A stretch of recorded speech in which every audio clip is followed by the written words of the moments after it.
Buti na lang. Ayan. So, ayan. Ito na lang din. Ayan. So, as I was thinking, Junie, so as I've said a while ago, these two terms are needed to graph or to graph a rational function or any graph or any type of function that we need to graph. Okay, we have here the intercepts and the asymptotes. So when we say intercepts, ayan, gumagalaw, diba? When we say intercepts, I think that you already encountered this word in your junior high school mathematics and as well as the asymptote. Ayan. So, alam ko na rinig nyo na ito somewhere in your math.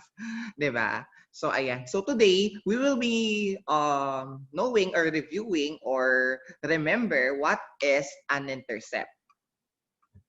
Okay, intercept. So intercepts are, the intercepts of the graph of a rational function are the points of the intersection of its graph and an axis. Basically, when we say intercept, it's the intersection or the point where the graph itself, yung drawing natin sa Cartesian plane, and the axis or for the plural, or an axis in our Cartesian plane. So kapag si graph, tumama siya in either x or y axis, yung point kung saan sila nagtama is what do we call the intercepts. Okay? Kaya di ba meron tayong y is equal to mx plus b, wherein the b is the x-intercept, di ba? Ayan. Remember that, that the intercept is the point in the graph wherein it meets or it touches or it crosses the axis of the Cartesian plane.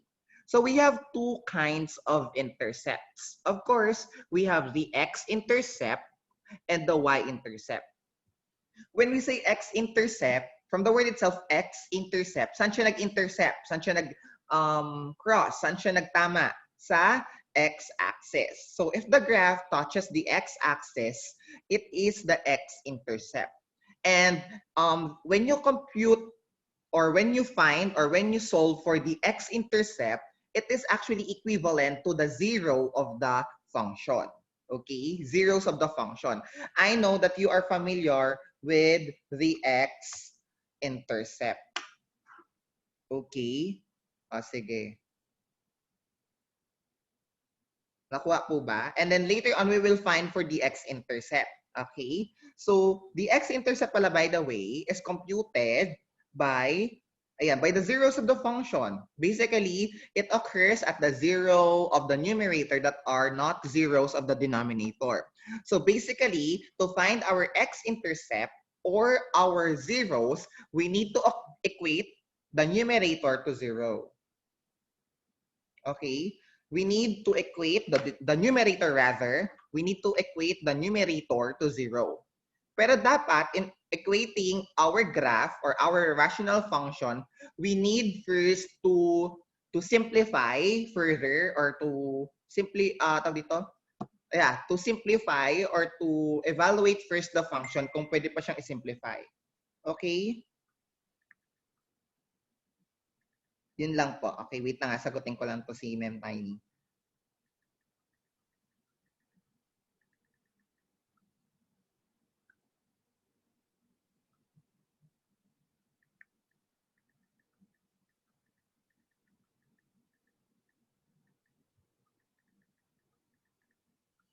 Okay. So that is for x-intercept. Okay? For the y-intercept naman, of course, it's the counterpart of the x-intercept, wherein the y-intercept is actually the point of the graph wherein it touches the y-axis or it crosses the y-axis nga. So, sir, is it possible that we have two or more intercepts? Yes, depending on what kind of function or what kind of equation we have. Okay? So, depende po. Maaring 5 yung x-intercept, maaring 5 din yung y-intercept, depende po. Usually, kung ilan yung degree natin, or the exponent, kung ilan yung exponent, exponent ba? Yeah.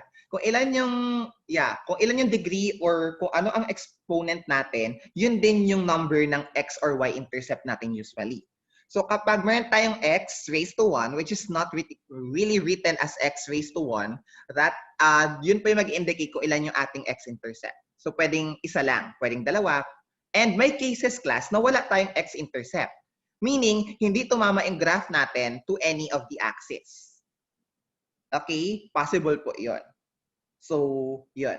Ibig sabihin, si x-intercept, pwedeng wala, pwedeng meron. Depende sa ating function or ating equation. Okay? So, kailan naman nag-o-occur si y-intercept? Paano natin kinocompute si y-intercept? It occurs at r of 0. So, si x-intercept class, kailangan lang nating i-equate sa numerator ang ating i-equate ang numerator to 0. So kung ano yung numerator, please copy and then lagyan ng equals 0 and solve for our numerator and solve for the value of x.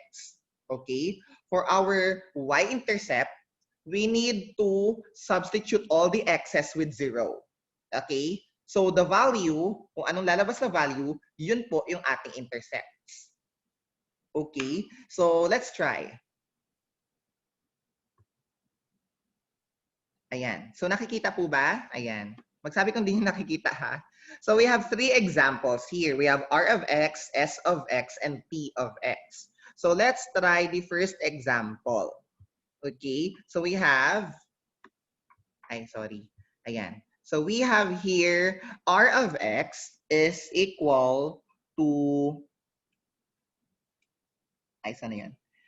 Yan. R of x is equal to 5x squared minus 20 over x plus 3. And we are about to find our intercepts. Okay? Intercepts muna tayo dito. Nakikita ba, class, yung mga sinusulat? Yes, sir. Opo. Okay. So we are, okay, thank you. So we are solving for our intercepts. Okay, so first thing is what we have here first is our x-intercept. Pwede rin y-intercept, depende sa inyo. Okay, wala namang tawag dito. Wala namang points kung sinong mauna. Okay, so x-intercepts or the x-intercept. So how do we find for the x-intercept? Sabi po kanina, ang x-intercept is what? Paano hinahanap? Kailangan daw, Equate numerators to 0. Okay, very good. To equate the numerator to 0. Ngayon, what is the numerator? We have 5x squared minus 20. Okay, so if we have this numerator, equate this to 0. So we have equals 0. And then further simplify. So we have 5x squared minus 20 equals 0. Lipat natin si 20. 5x squared equals 20. And then divide both sides by 5. Ayan. Divide both sides natin by 5. Ang hirap magsulat sa PowerPoint eh. Ayan. So divide both sides by 5. Divide both sides by 5. Ayan. So we have x squared is equal to 20 divided 5. That is 4. Okay, class ngayon class, ang gagawin natin is to square root both sides para ma-eliminate natin si squared. So we have square root of x squared is x. And then, class ito pala, kapag nag-square root tayo ng any number, that would be positive and negative of that number. So ang square root ng 4 natin is positive, negative 2. Bakit positive? Yes, bakit positive, negative 2, class? Kasi po, positive 2 squared is 4. Negative 2 squared is 4 din. So, regardless of the sign, kapag in-squared natin yung number, it becomes positive. Ngayon, kapag ang square root ng positive number is available, therefore, available din ang kanyang positive and negative counterparts. So, that means we have intercepts. Dalawa. Bakit dalawa? Kasi we have x is equal to 2 and x is equal to negative 2. Maaring, kasi ganito class, di ba meron tayong x squared is equal to 4? Di ba meron tayong x squared is equal to 4, di ba? Para mapakita ko sa inyo kung bakit dalawa. Pag nilipat ko si 4 sa kabila, we have x squared pag nilipat ko si 4 sa kabila, magiging x squared minus 4 siya, di ba? So we have x squared minus 4 is equal to 0. Ngayon, i-factor out kasi x squared minus 4. Magiging ano siya, di ba? X plus 2, x minus 2 equals 0, tama? E di, tignan mo, tignan nyo pala. Sorry. Magiging ano siya, x plus 2 equals 0. So we have x is equal to negative 2. Tapos yung isa ay x minus 2 equals 0. So magiging ano siya, x is equal to positive 2. So dalawa. Okay? So don't forget, mas maganda actually kasi itong, pili kayo, saan yung magandang way. But, ayan. Actually, itong may square root, di ba? Yes po, sir. Pero don't forget ha, ayan, don't forget to have it positive, negative, and negative counterparts. Kasi nga, pag factor out natin yun siya, it will yield to values. So class, how to denote if it's an x-intercept? We use the letter, sana yun? We use the letter A or yung A. 'Di ba? Naalala niyo 'di ba sa equation dati, kapag x-intercept 'di ba ano siya, tawag dito. Ang ginagamit natin ay y-intercept ay ginagamit natin B. Kapag x-intercept class, ang A yun siya ang ginagamit. So x-intercept natin ay A is equal to 2 and negative 2. Kahit ganyan na lang class, okay na yan siya. Comma ang gamitin. Or kung gusto nyo, hiwalayin nyo, pwede rin. So we have two intercepts. Our x-intercepts is at A is equal to 2 and A is equal to negative 2. Ngayon, anong ibig sabihin po niyan? Ngayon, ang ibig sabihin po niyan is that ang graph natin ay tatama sa x-axis. Okay? Kapag meron tayong x-intercept na 2 and negative 2, ibig sabihin ang graph natin ay tatama sa x at 2 and x is negative 2. Okay? Yan yung point na kung saan tatama ang ating graph. Okay. Mamaya titignan natin. So next is we have, sige, ibang color naman para makita niyo yung y-intercept. So we have y-intercept. We have y-intercept. Ngayon, paano nga daw kunin ulit si y-intercept? Equate all Sisub x's po to 0. yung R0. Okay, R of R po 0. is gagawin 0. Okay, so we have, we need to substitute all the x's of our function to 0 or with 0. So we have r of x is equal to 5x squared minus 20 all over x plus 3. Ang sabi, lahat daw magiging 0 si x. So r of 0 is equal to 5 raised to 0 squared minus 20 all over 0 plus 3. So we have r of 0 is equal to negative 20. Kasi di ba 0 squared is 0 times 5 is 0. So negative 20 over 3. So r of 0 is equal to negative 20 over 3. Wag nyo na class i-mix fraction. Okay na yan. Negative 20 over 3. So ang y-intercept natin is dinodenote by letter B. So B, di ba? Y equals mx plus B, di ba? So B. So B is equal to negative 20 over 3. Ano ibig sabihin nito? Ibig sabihin, ang graph natin ay tatama sa y-axis at y or at negative 20 over 3. Okay? Yan po ang ating Sir, y-intercept. Yes po.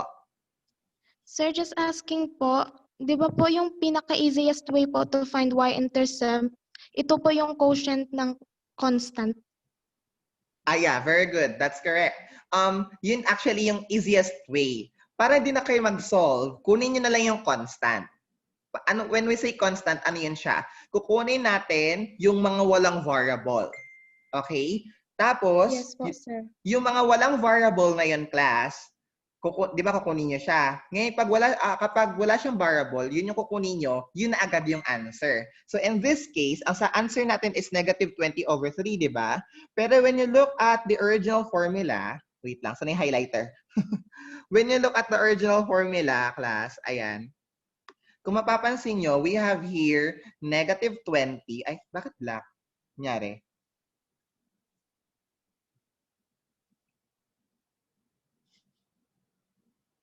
Ayan. Sige, wait lang ah. Ang hirap magsulat sa PowerPoint. Na-try nyo na ba? Ayan. So we have, okay, di ba 20 ito? Kung mapapansin nyo, class, on our original equation, we have here, ay, black talaga highlighter niya, bongga. Ayan. So we have here negative 20 and 3. Kasi kung lahat naman pala ng x magiging 0 at lagyan mo pa yun ng numerical coefficient at lagyan pa niya ng exponent, 0 pa rin yan. So ibig sabihin, ano na siya, disregard na lang lahat ng may variable kasi magiging 0 lang rin naman pala, di ba? So kunin na lang yung ating mga constant. So we have negative 20 and 3. And then and then yun na yung ating y-intercept. So if that value has a simpler version or it has a lowest term, lowest term nyo. Pero other than that, if di na siya pwedeng i-express into its lowest term, ayan na siya agad. So tama yung sinasabi ni Zipporah kanina. So that's very good. Okay, that's the easiest way. Pero kung di kayo convinced, okay lang din naman na i-solve nyo, di ba? Baka lang. Mag-iba, di ba? So yon. Do you have questions?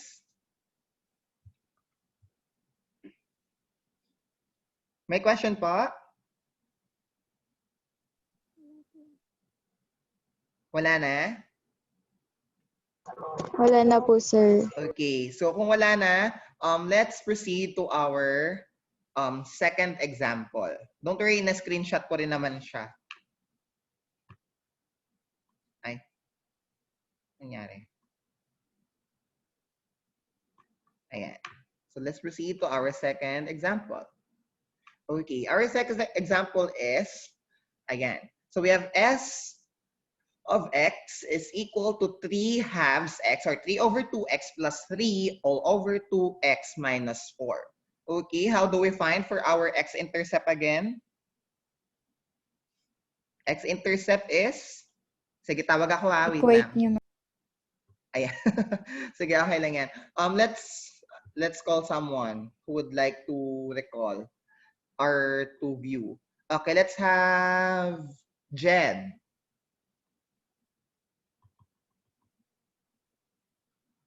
Miss Viterbo, tama diba? Okay.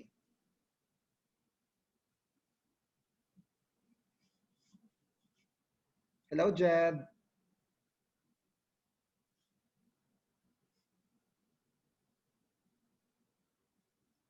Ay, wala. Wala siya. Ah, sige,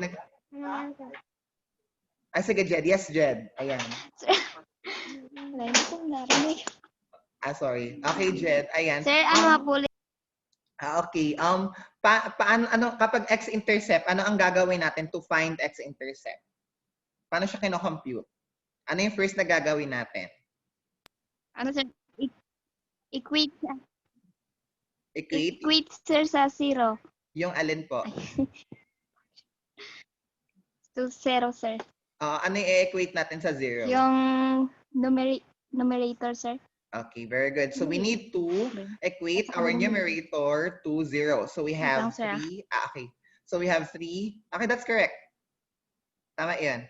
Okay, so we have 3 over 2x plus 3 to be equated to 0. So we have 3 over 2x equals 3 is equal to 0. And then, simplify. Ayan, paano i-simplify? Madali lang to linear. So, di ba, rational na siya agad. O, di ba, multiply both sides by 2. Ayan. So, magiging ano siya. Ay, sorry, mali yan. Dapat yung equals hindi tina-timesan. Ayan. So, we have ganyan. So, we have 3x, tama? 2 divided 2 is 1. 1 times 3 is 3. May x pa kasama, 3x plus 6 equals 0. Bakit 0? Kasi, 0 times 2 is 0. Any number multiplied by 0 is 0, di ba? And then, simplify further, we have 3x is equal to negative 6. Divide both sides by 3. Divide both sides by 3. X is equal to negative 2. Okay, so we have one intercept, wherein our x-intercept is equal to a equals negative 2.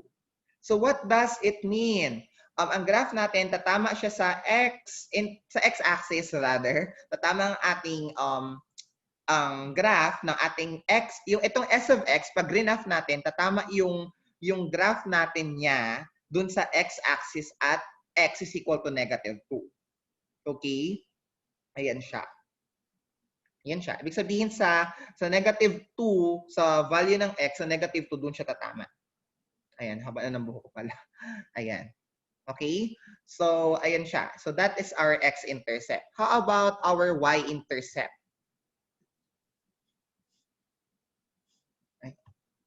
Ayan. So, our y-intercept, y-intercept. So, our y-intercept is computed as, sige, paano? Paano nga kinocompute sa x-intercept? Let's have Maxine. Kaka-birthday la ata nito nakaraan. Tama ba? Siya ba yung may birthday? Ikaw ba may Yes. birthday? Okay. Yes. Ayan.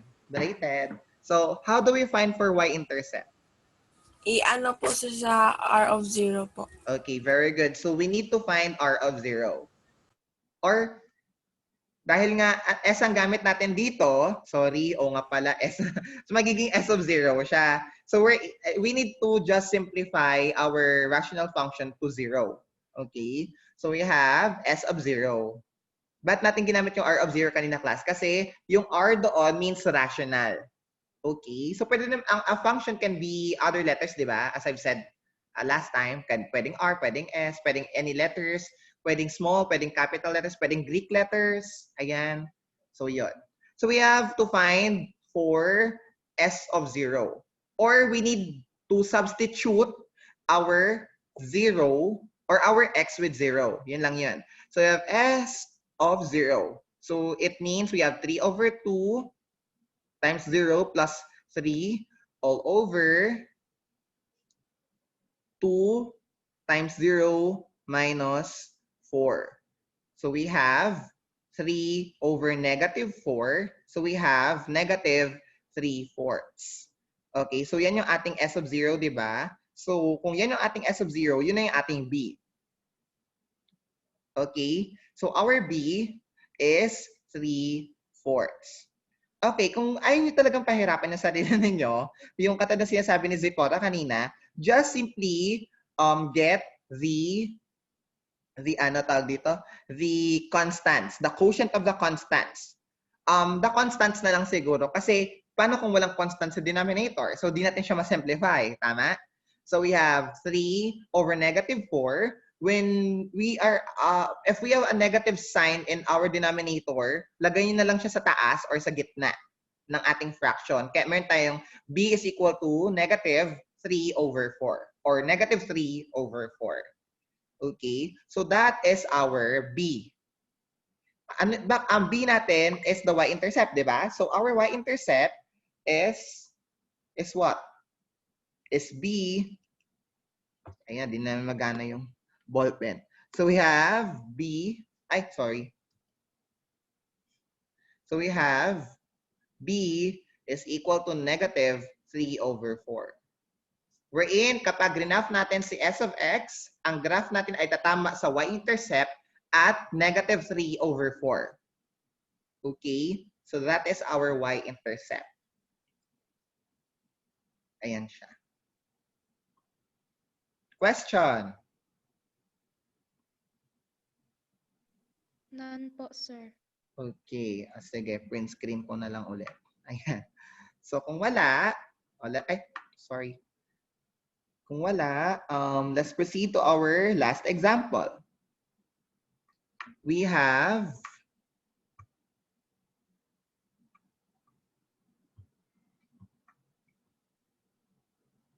ayan.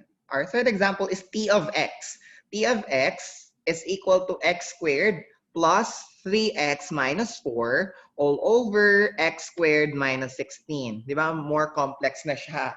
Okay, ngayon class, more examples agad. So we have here x squared plus 3x minus 4 all over x squared minus 16. Class, kapag nakakita kayo ng ganitong klaseng equation, ang gagawin niyo po muna is to simplify the equation further. Okay, baka may makancel kayo or what. Pero kung wala naman kayo makakancel, edi go na yan. Pero I suggest to simplify this further. Baka lang, just in case. Okay? Sir? Yes po. Yes, Dipara. Sir? Ifa-factor po yun yung numerator? Yes po. Opo. So yun nga. When we are about to simplify this this Thank you equation, po, sir. we need to, yun tama, we need to factor this tawag dito, we need to simplify and to factor this kind of function. Okay? Pero gagawin na lang natin yun mamaya, later. So try natin gawin yung ano muna, yung hindi siya simplified. Okay? Sige, try natin yung hindi simplified. So ito muna yung first trial, ganun. So ito yung hindi simplified. So we have x-intercept. How to find x-intercept na nga? We need to equate our numerator to 0. So we have x squared plus 3x minus 4 is equal to 0. Okay, we have quadratic equation and we need to factor out and find for x. So ano ang factors ng -4 that would yield yield a sum of 3? Ano ba yung factors ng -4 na kapag pinag-add natin 3 ang sagot? So ibig sabihin nito dahil -4 Positive 4. plus minus. Negative 1, positive. Positive 4 po and negative 1. Okay, positive 4, tama ba? And Yes, sir. negative 1. 1. Okay, so we have already factored our x squared minus 3x. X squared plus 3x minus 4. Ngayon, since na-factor na siya, ayun na, pwede natin hanapin yung value of x's. So we have x plus 4 equals 0. And then we have x minus 1 equals 0. So we have x is equal to -4 and x is equal to -1. Therefore, our a's, the value of our a or our x-intercept is -4 and, sorry, Sir, why po positive 1 negative pala. 1? Positive po. Ayan, positive 1 pala. So we have positive 1. Or kahit wala na yung positive sign. Sorry. Ayan. Anyway, yun na yung x-intercept. So for our y-intercept, paano nga kunin si y-intercept?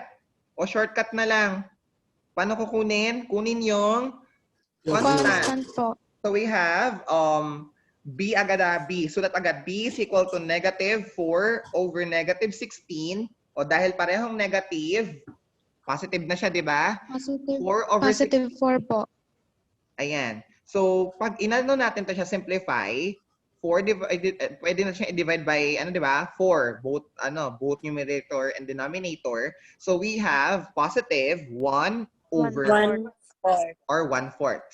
So, this is our y-intercept. Okay? Ngayon, compare natin yung simplified version. Parang gusto ko lang ipakita na kung ano yung mas madali and yun yung gagawin ninyo. Okay? So we have, ito yung yung i-simplify po natin. So we have p of x is equal to x squared plus 3x minus 4 all over x squared minus 16. So we all know that x squared plus 3x minus 4 is equal to x plus 4 and x minus 1. Tama? All over, x minus 4 and x plus 1. Tama? So, x plus 4 pala. Sorry. X plus 4 and x minus 4. So, cancel si x plus 4. So, we have x minus 1 all over x minus 4. So, we need to equate kung maghanap tayo ng ng ating tawag dito, numerator, or our x-intercept, we need to find the 0 of our numerator. So that would be x minus 1 is equal to 0 for our x-intercept.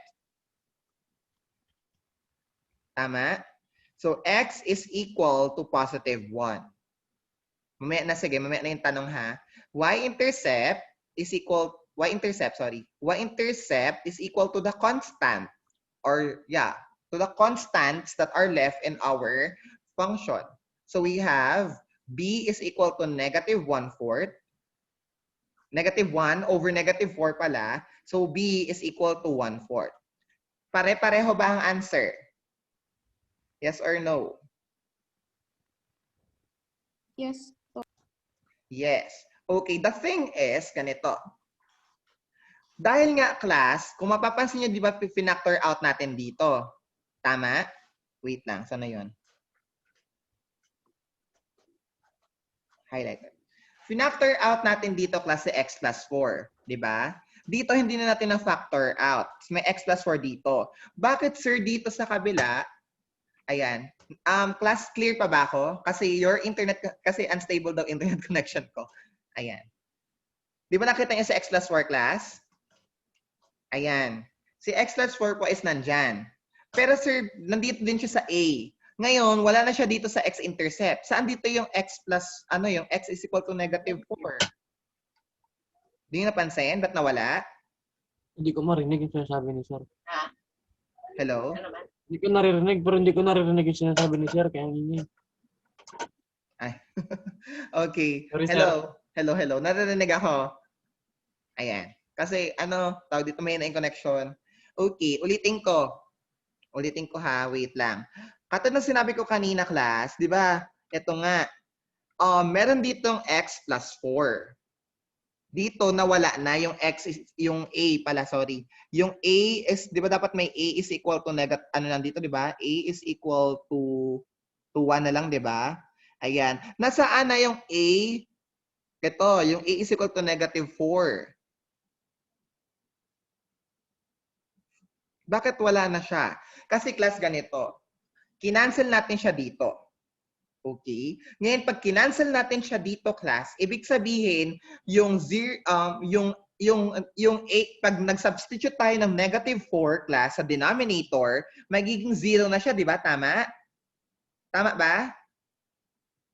Wait lang, Yes po, sir. kuha ako pointer. Ayan. Yes, sir. Pag sinubstitute natin dito yung negative 4, nakikita yung red? Ayan. Pag sinubstitute natin dito yung negative 4, magiging 0 na siya and maapektuhan yung denominator. Any number multiplied to 0 is 0. And kapag 0 si denominator, magiging undefined siya. Tama? Tama? Ngayon, hindi natin Yes pwede po. gawin yun. Kasi nga po, mag-undefined ang ating function. So, dapat tanggalin natin si x plus 4. Kaya dapat talaga, ang gagawin natin is to simplify first our function before finding the intercepts. Okay? Kailangan muna mag-simplify, padaliin ang trabaho bago gawin yung mga dapat gawin. Di ba? Tama naman. Kahit naman sa pag-aaral, di ba? Kailangan maayos muna yung schedule mo, maayos muna yung gagawin mo, mayroon kang pagkakasunod-sunod ng gagawin. Kung GenMath ngayon, GenMath muna and then English for ACAD. Kasi mas madaling matapos ang gawain.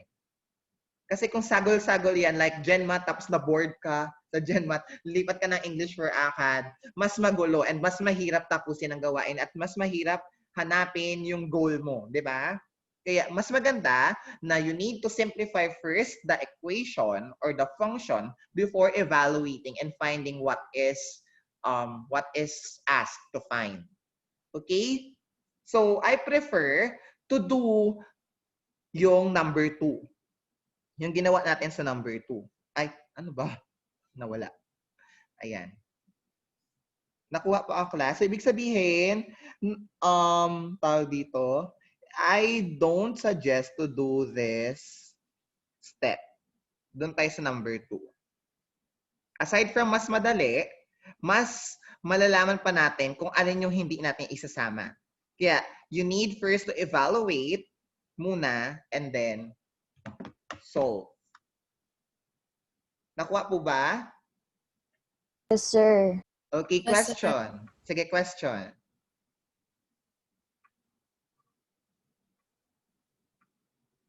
Walang question? Wala po. Okay. So if you have no question, I guess we can now proceed to our... Oh my God. Wala yung ink ko. Hindi ko na-picturean. Ay, mali. So, let's now proceed to our asymptotes. So, asymptotes na tayo ngayon, tas na tayo sa intercept, di ba? So, let's proceed to asymptotes. So, what are asymptotes? I know that every one of you have asymptotes, di ba? I mean, you already know what is asymptote. Minsan hinuhugutan pa siya, ano, yung nakilala ko na, ano, na ganito, parang asymptote. Akala ko, kami na kasi getting closer and closer. Yun pala, hindi talaga kami pinagtagpo ng tadhana, ganon. So that is an asymptote. Wherein an asymptote actually is an imaginary line to which graph gets closer and closer as the x or y increases or decreases its value without limits, but not touching that asymptote. So yung graph natin, padikit lang siya ng padikit doon sa asymptote na yon. It's a value of x and or y ha. So a value siya ng ating x or y or both na kung saan palapit lang ng palapit doon yung ating graph pero hindi talaga siya magmi-meet doon. It's like doon papunta yung answer habang yung value of x natin and y natin papalapit doon sa graph.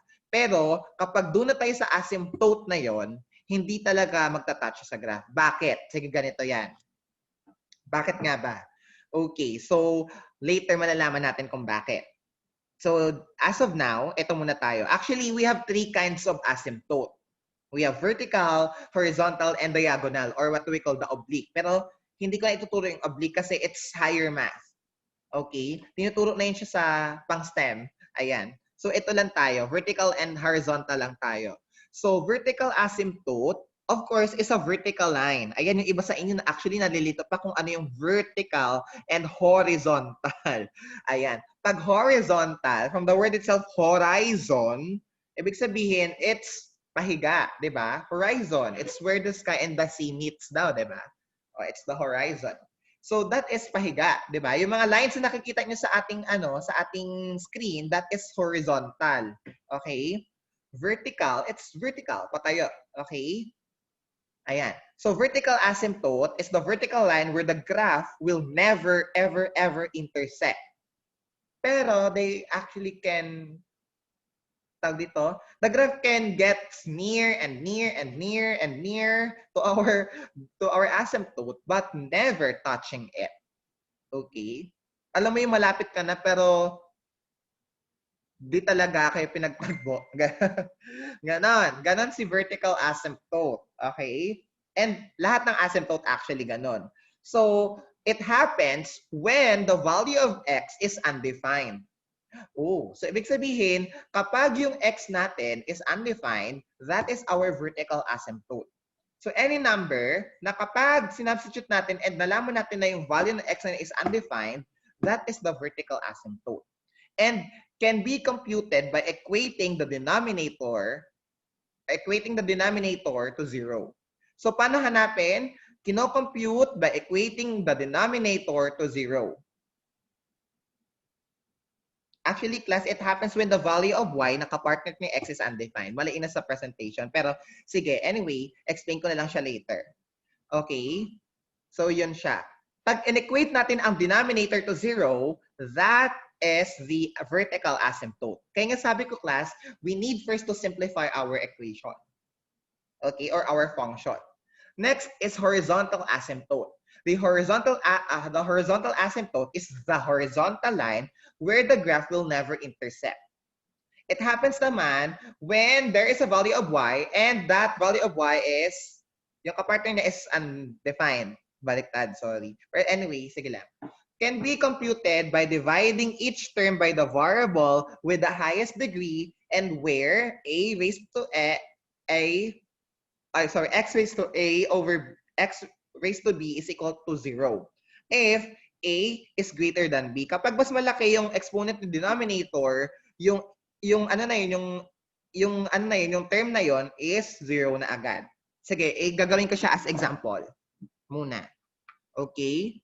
So we have vertical. Yung vertical muna is yan.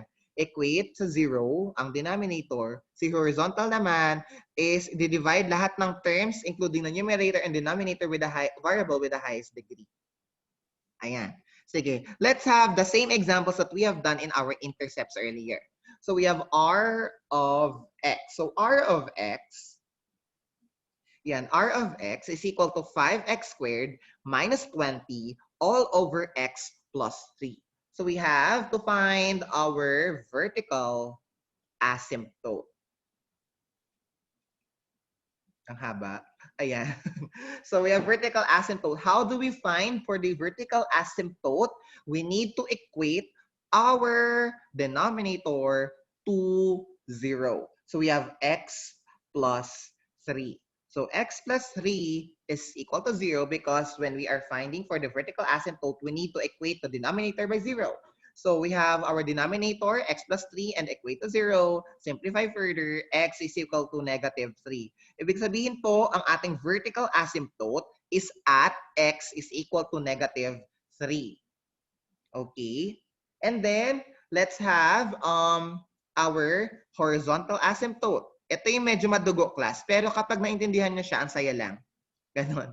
Horizontal asymptote. So how to find the horizontal asymptote? Let's have the whole function. So we have r of x is equal to 5x squared minus 20 all over x plus 3. Okay, class, question. May question ako. What is the variable with the highest degree?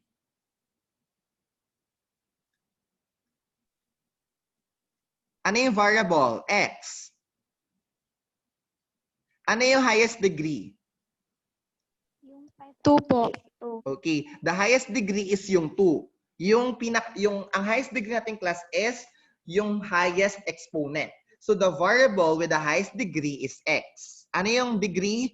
2. So we have x squared. That is the variable with the highest degree. Ngayon, let's divide. Di ba, sabi ko na, divide natin each term by the variable with the highest degree. So paano natin gagawin yun?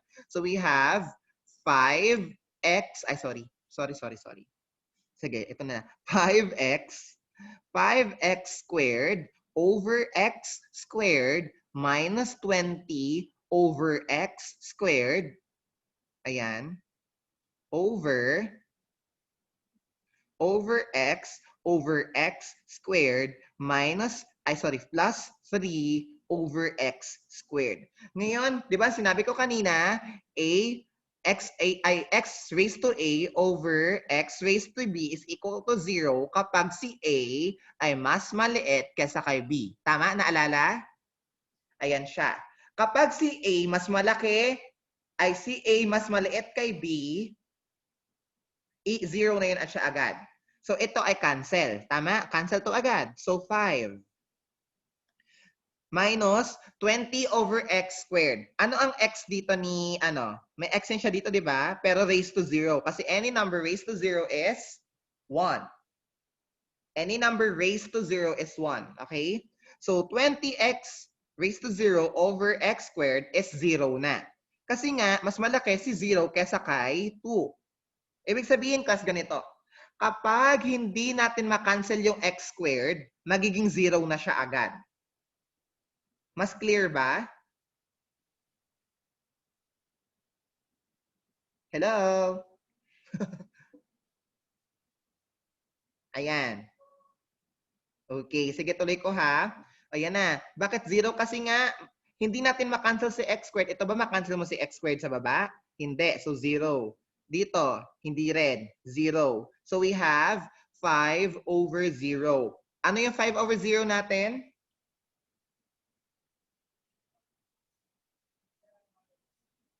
What is 5 over 0?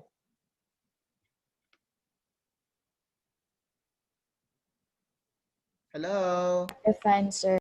Okay, undefined. Hala, nakalimutan na. Diniscuss ko ito nakaraan. Okay, undefined. Ngayon, sir, paano po natin masasabing undefined si horizontal asymptote? Ibig sabihin po, kapag undefined si ating horizontal asymptote, ayan, pag undefined ang horizontal asymptote, that means that, ito ang lalagay nyo ha, kapag undefined no horizontal asymptote. Kapag wala tayo na-compute, kahit ano yan siya, kahit intercept yan siya, asymptote yan siya, at kapag wala kayo na-compute na horizontal, ang na-compute niya is undefined with that specific points, that is no Wala siyang ganon. So, dito, sa horizontal asymptote, na-compute natin is undefined. So, that is no horizontal asymptote. Okay? Wala siyang horizontal asymptote. Ayun siya.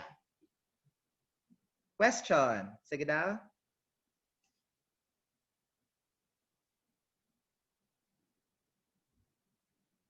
Basta pag hindi dito sa horizontal asymptote, ayan, pag hindi ma-cancel si si x squared or yung variable with the highest degree, kasi ang variable with the highest degree natin is x squared, pag di po yun siya na-cancel, 0 na agad yon. Kaya dito si 20 natin dito, 0 siya agad.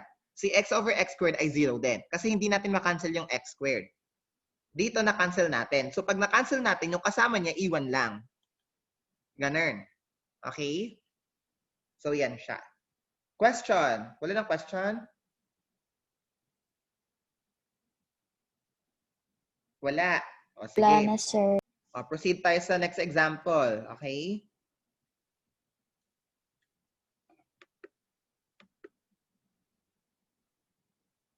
By the way, class, nakikita niyo yung video ko. Amin yung mukha ko habang nagdi-discuss. Wala naman, di ba? Sa screen lang. Meron ba? Kita, sir. Nakita, oh my God. Nakikita po, sir. Oh my God. Char. Anyway. Bahala na kayo dyan. I-screenshot nyo lang, tapos lagyan nyo ng meme para sumikat din tayo. Ganon. Hindi, okay lang. Ayan. So we have, next example. We have s of x is equal to 3 over 2x plus 3 all over 2x minus 4. Okay, ito medyo madali-dali lang. So let's find for the vertical, shortcut na lang, vertical asymptote.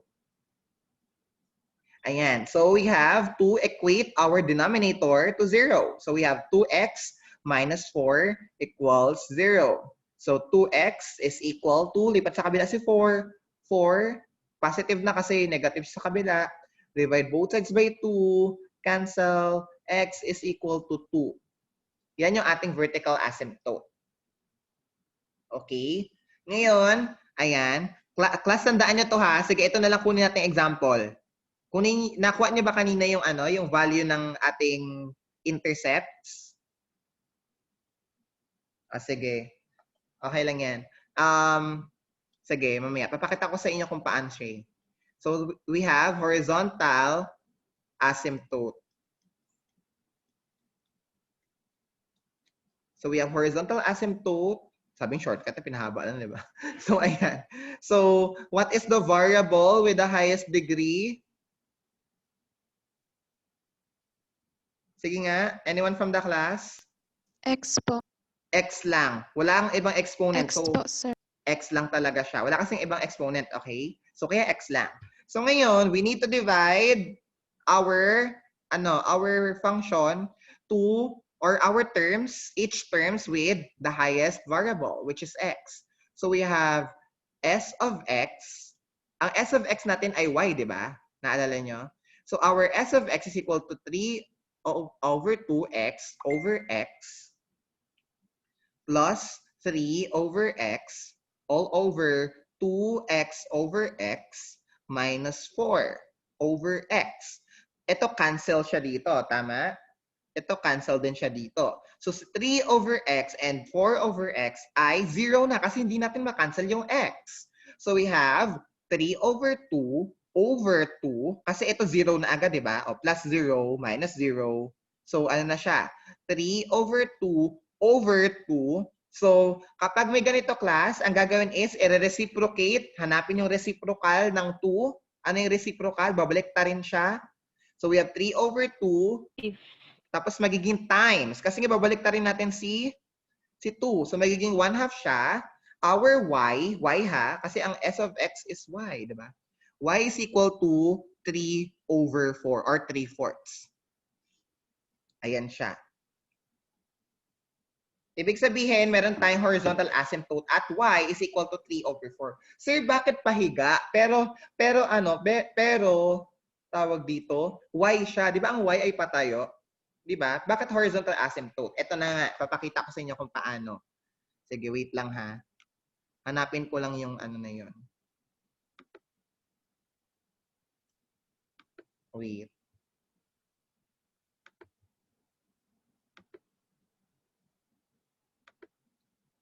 Ito yan siya. Hanapin ko lang yung... Ay.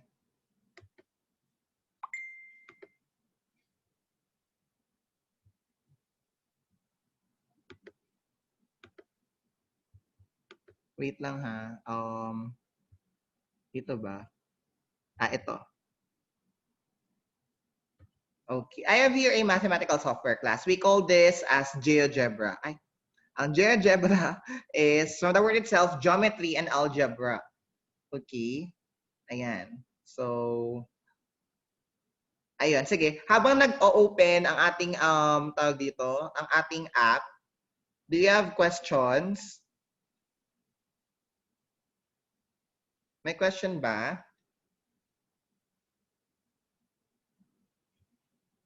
Wala kayong tanong?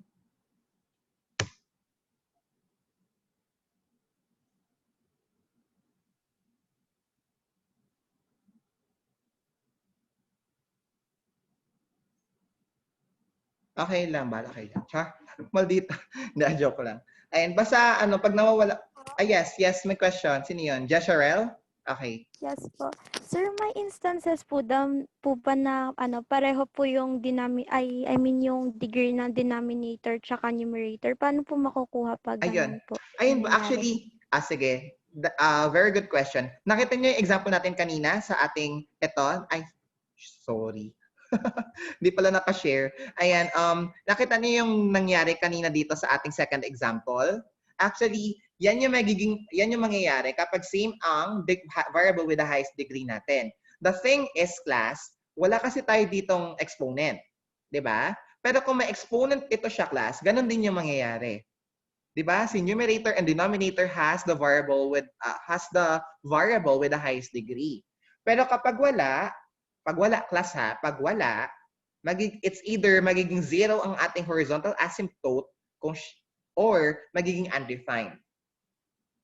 Di ba kanina, sa ating example number 1, di ba nag-undefined? Kasi hindi sila pareho na may variable with the highest degree. Pero kung pareho, just like this one, sa S of X natin, parehong X lang ang variable with the highest degree, diyan tayo magkakaroon ng horizontal asymptote. Okay? Yung 3/4 na yun, class, hindi yan nakuha dun sa constant, ha? Ayun. Clear na ba, Jesharel? Yes po, sir. Thank you Okay. po. Okay. Sige, ito na. Ayan. New share. Ay, tama ba? Nakikita niya ba? Yung nasa screen? Yes, sir. May graph? Okay, sige nga, pa-help ako. Ano yung ating function? Sige, f of x. Ay, sige na nga, s of x na lang. S of x is equal to, ano ngayon siya? 3/2. 3/2x plus 3/2x. Ay, sorry. So, 3x minus 2 yan siya. Minus ba? plus po. Plus 5. Ay, ano ba? Plus 3? Hello? Plus 3 po. Okay, Plus 3 tapos, po. over, ano? Over 2x. 2x minus 4 po. Over 2x minus?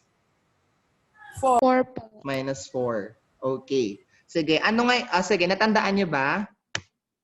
Ay. Anyari? Ayan. Nakita niyo yung graph? Wait lang, medyo naglalag, nakaka-stress. Ayan. Nakikita niyo ba yung graph, class? Ayan. Ito yun, di ba? 3, ay, tama ba? 3 over, nga, tama. Ito nga. Nakita niyo yung graph? Ano nga yung asymptote natin, class?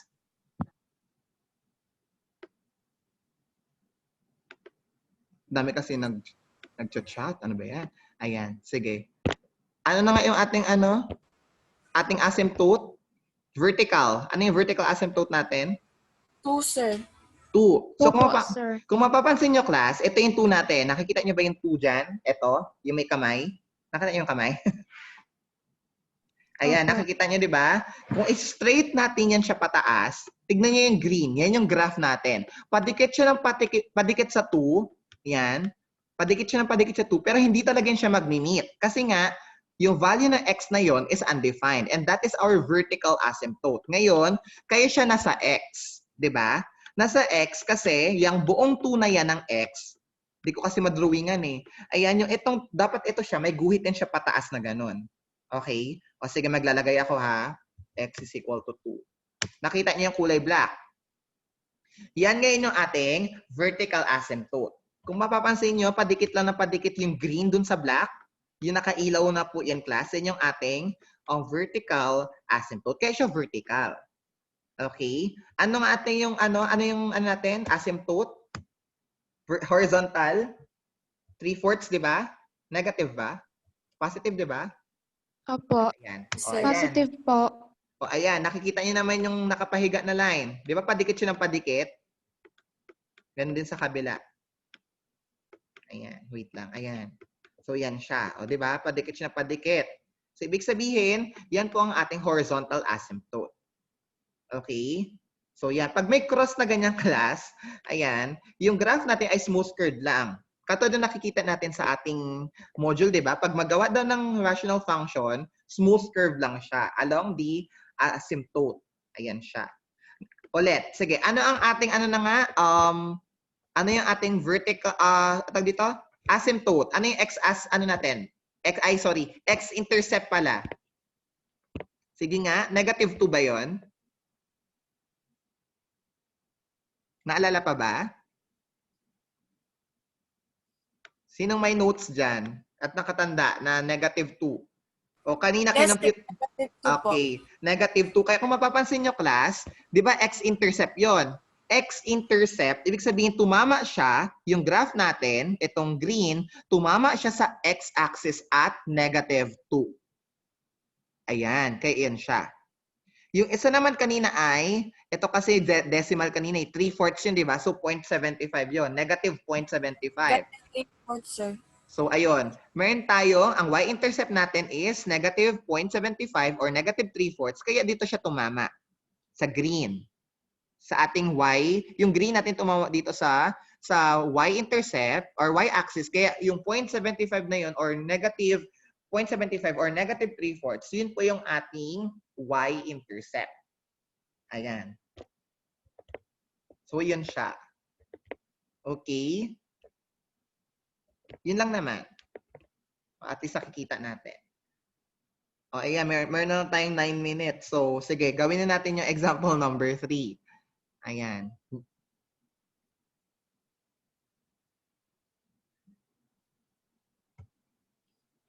Ayan, balik tayo ha. Okay.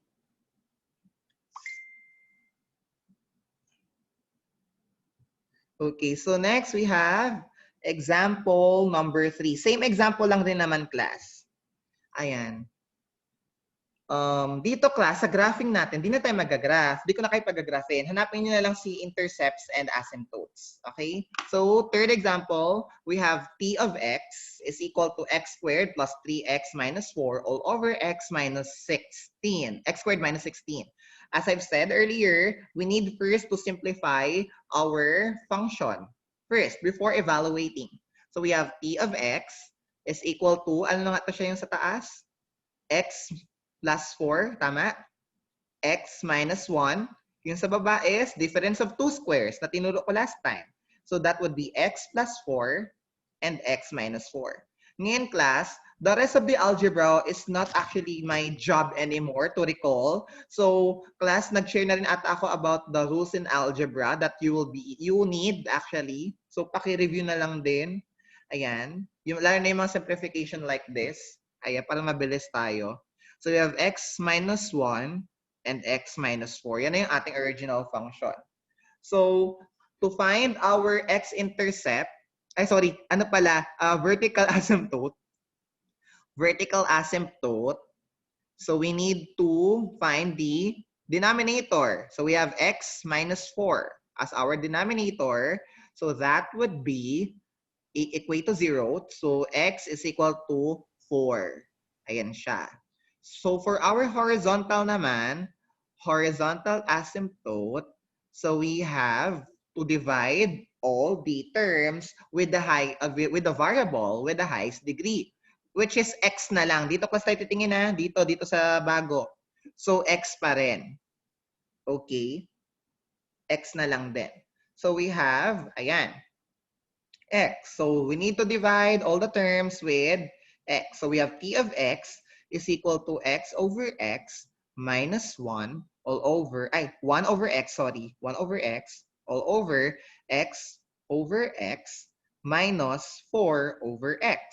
So kapag hindi natin makancel si x, 0 na siya, as I've said earlier, right? So we have p. Sige, gawin natin siyang y para mabilis. Y. Y na siya. Y is equal to x over x. Cancel, so that is 1. X over x is 1. So 1 minus 0 all over 1 minus 0. So y is equal to 1 over 1 or y. So our y is 1. So ibig sabihin po, ang ating x asymptote is 4. Vertical asymptote is 4 and our horizontal asymptote is 1. Okay, ngayon class, last na lang. Papakita ko sa inyo kung paano yun nangyari.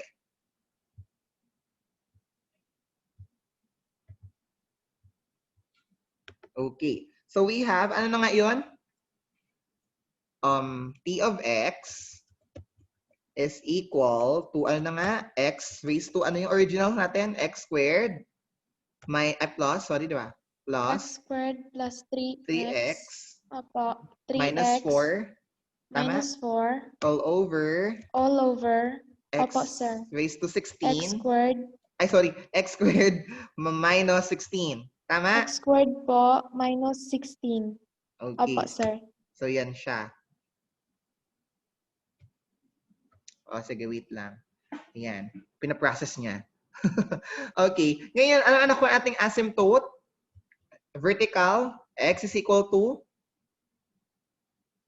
Ano na nga, class? X is equal to? Uy, kakakuha lang natin. 4. Tama? Positive, di ba? X is equal to, 4. wait lang, may nasulat at akong. X is equal to 4. O, ayan na, kung mapapansin nyo sa graph, o, di ba? Hindi siya nagta-touch, siya 4. Yun yung naka-vertical. And how about the horizontal? X is equal to 1, di ba? Ay, Y pala. Sorry, Y. Y is equal to 1, di ba? Okay, ano mapapansin dun sa mga black? Di ba hindi nagta-touch yung graph natin doon sa ating mga values? Tama? Ayan. So, naintindihan nyo na kung paano yung x-intercept and y, yung yung asymptote, vertical asymptotes. Di ba? Hindi siya nagta-touch. Ngayon, kung babalikan nyo kanina, kayo nila mag-check. Ayan. Sa 1 kanina yung ating x-intercept. Ayan. Tapos, 1/4 naman yung ating y-intercept. Kung babalikan nyo kanina. So, ayan po yun siya. Okay. O, diba? Ang saya. Pero hindi na kayo mag-graph. Okay? Kahit hindi na kayo mag-graph. Okay lang. Pero kung gusto niyo mag-graph, inyo na lang. Sa inyo na lang. Pero ako, para hindi na kayo mahirapan, I know mahirap na rin talaga ang graphing. Sa totoo lang. So, kahit wag na. Okay? Sir? Yes po. Question. Question. Sige.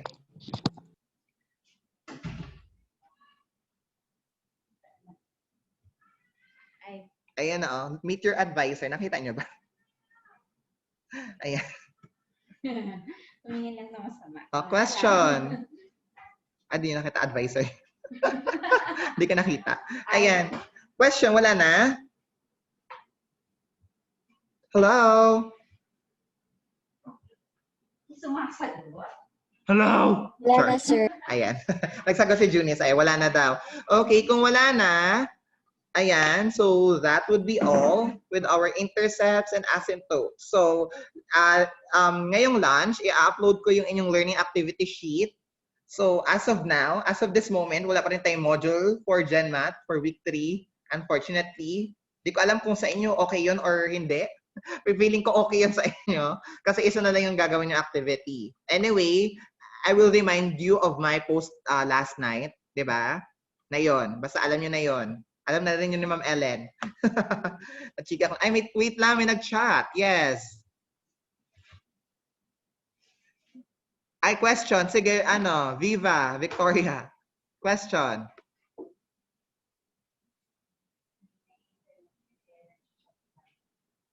Hello, sir. Yes po. Hindi ko napapansin sorry. Yes po, Kanina pa sige. po yun. Okay. Kanina pa to. Kanina pa po yun, sir. Okay. O nga, no, 11:39 Opo. pa. Okay, sige. If you have no more questions, ayan, I guess that would be all for today. Tama ba? Ay, sige. More examples. Ayun nga. I will be sending you some vids na lang. Ayan. Wala rin kasi masyadong question kaya di na ako magbibigay ng masyadong example. And it is almost 12 noon na. So, let's end our discussion na. So, if you have any questions, just ask me. Ayan, online naman ako. Pero, class, pag nagtatanong kayo, pwede bang din? I mean, you know the time. Tao din ako, estudyante din ako, kuya din ako, katulong din ako sa bahay. Ayan, may personal life din ako. You may ask questions siguro, pero don't expect me to answer that like ASAP. Okay? Okay ba? Okay. So, if you have no questions na rin naman. Sorry, ayun. sir. Hindi, okay Yes, lang sir. naman. No big deal. Basta, ayun, okay na magtanong pero don't expect, lalo na kapag mga, mga, alam mo yun, oras de peligro na. Ganon. I mean, yung mga madaling araw na and gabi, okay lang din naman magtanong pero hindi kayo masasagot asap. Okay? Ganon na lang. Pag nagtanong kayo, expect nyo na agad yung mga answer, mga 4 hours pa. Ganon. Okay? Kasi minsan tatama rin ako, di ko kayo sagutin. Ayun. Anyway, so I guess that would be all for this morning. If you have questions nga, ayun nga, feel free to ask na lang. Saka sa GC na kayo magtanong para malaman din mga classmate ninyo kung ano yung tanong. Malay nyo, same question lang rin pala ng gusto nyong itanong. Okay, if wala na, I guess that's all for today. Goodbye, class. Bye, sir. Bye. Bye, sir. Bye, sir. Bye. Sir. Sir, goodbye po.